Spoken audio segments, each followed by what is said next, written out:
बिस्मिल्लाहिर्रहमानिर्रहीम, अस्सलाम वालेकुम।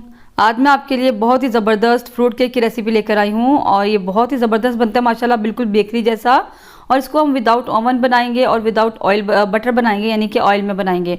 बहुत ही सॉफ्ट होता है और फ्रूट केक के हवाले से बहुत से लोगों को इस मुश्किल का सामना करना पड़ता है कि उनका फ्रूट जो है वो नीचे जाकर बैठ जाता है। तो मैंने भी इस प्रॉब्लम को बहुत दफ़ा फेस किया और बहुत दफ़ा ट्राई किया और फिर इसके बाद परफेक्ट रेसिपी आपके लिए लेकर आई हूँ। मेरी कोशिश होती है कि आपके लिए मैं हमेशा बेहतरीन और परफेक्ट रेसिपी लेकर आऊँ कि जिसको आप बनाएं तो आपको आपकी चीज़ बिल्कुल ख़राब ना हो, ज़ाया ना हो। तो वीडियो शायद थोड़ी सी लंबी हो जाए लेकिन बहुत यूज़फुल होगी। इसमें मैं आपको बहुत सारे टिप्स दूंगी कि किस तरह आप बेकरी जैसा परफेक्ट केक घर पर तैयार कर सकते हैं। इसके अलावा बीच में 2-3 बार केक को मैं खोलकर आपको चेक भी करवाऊंगी कि केक हमारा कितना बेक हो चुका है और आपने फ्लेम को अब कितना रखना है, कितना हाई और कितना लो करना है और कितनी देर बेक करना है। तो तमाम टिप्स होंगी इस वीडियो में। तो बगैर किसी देर के शुरू करते हैं अपनी रेसिपी। तो फ्रूट केक बनाने के लिए सबसे पहले मैंने यहाँ पर लिया है 4 टेबलस्पून टूटी फ्रूटी और इसको मैंने छोटा छोटा सा कट कर लिया है। फ्रूट आप कोई सा भी ले सकते हैं, कोई भी ड्राई फ्रूट ले सकते हैं। तो इसको मैं सबसे पहले एक बाउल में डालूंगी, 4 टेबलस्पून है ये। और इसके बाद लेंगे 2 टेबलस्पून किशमिश के और इसके अंदर मैं डालूंगी 2 टेबलस्पून मैदा और मैदे में इसको कोट करके साइड पे कर देंगे। टूटी फ्रूटी जो आपकी बिल्कुल ड्राई होनी चाहिए, गीली बिल्कुल ना हो। और अगर आप बिल्कुल परफेक्ट केक बनाना चाहते हैं, अगर गीली होगी तो उसको आप टिश्यू पेपर से साफ कर सकते हैं।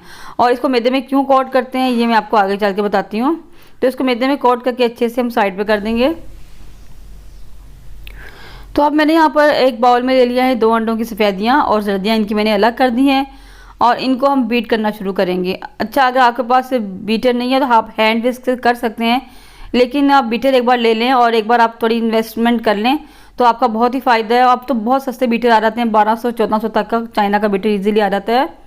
तो ये कि आपका बीटर होगा तो आपका केक बिल्कुल परफेक्ट बनता है। तो इसको हम बीट करते जाएंगे। जब इसमें झाग बनना शुरू हो जाएगी तो आधा कप मेरे पास चीनी है। ये नॉर्मल घर के जो चाय वाले कप होते हैं वो वाला आधा कप है। मेजरिंग कप वाला कप भी ले सकते हैं, आधा कप, वो भी इसके बराबर है। तो इसको मैंने घर में ही पीस लिया था। आधा कप चीनी है, इसमें हम डालते जाएंगे थोड़ी थोड़ी करके, उसको बीट करते जाएंगे। एकदम से आपने सारी चीनी इसमें नहीं शामिल करनी। तो सारी चीनी देखिए मैंने इसमें डाल ली और इस तरह से बन गया, कितना स्टिफ पीक्स बन गए इसके। तो बस हमने इसको इतना ही बीट करना है। और इसके बाद यहाँ पर मेरे पास हाफ कप ऑयल है, ये भी वही उसी तरह का कप है चाय वाला। और इसको डालते जाएंगे और साथ साथ इसको बीट करते जाएंगे, थोड़ा थोड़ा डालेंगे और बीट करेंगे। अच्छा, कप आपने सारे एक जैसे लेने हैं, जिस चीज़ आपने मेजरमेंट करनी है वो एक ही कप होना चाहिए आपका।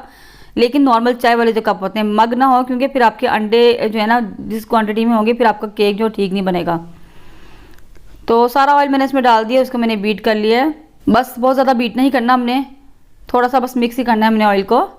और उसके बाद मैं इसमें डालूंगी जर्दियाँ और ये एक अंडे की जर्दी डालेंगे और इसको बीट करते जाएंगे। अच्छे तरीके से आपने बाउल को साफ़ कर लेना है।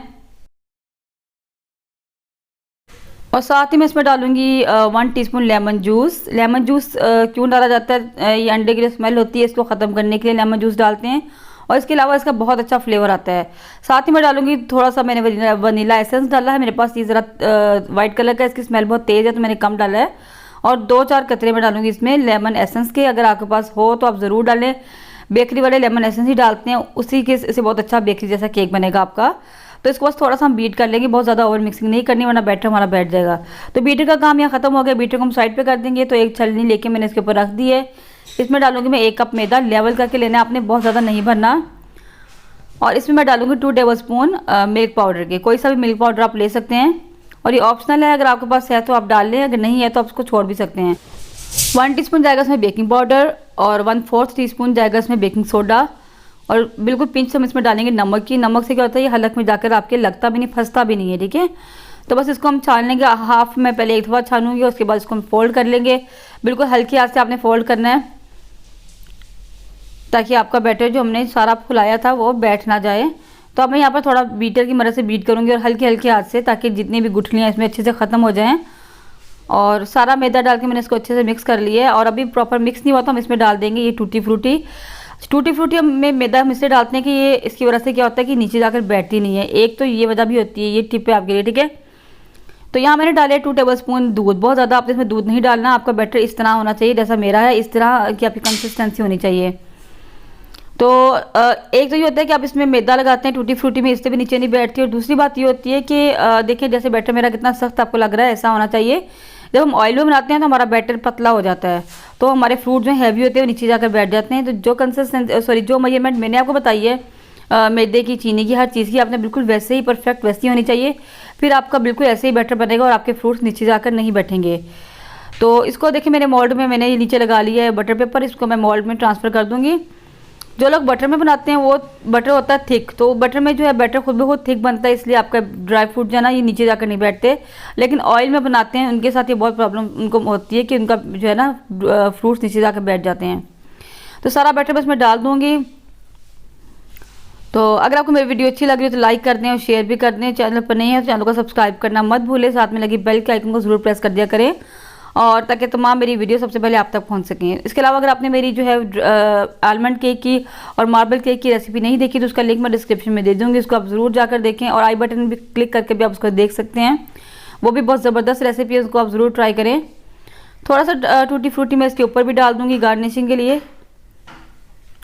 इसको टैप कर लिया हमने अच्छे से ताकि तमाम एयर बबल्स निकल जाएं। उसको मैं प्रेशर कुकर में रख दूँगी, जिसको हमने पहले से प्री हीट होने के लिए रख दिया था।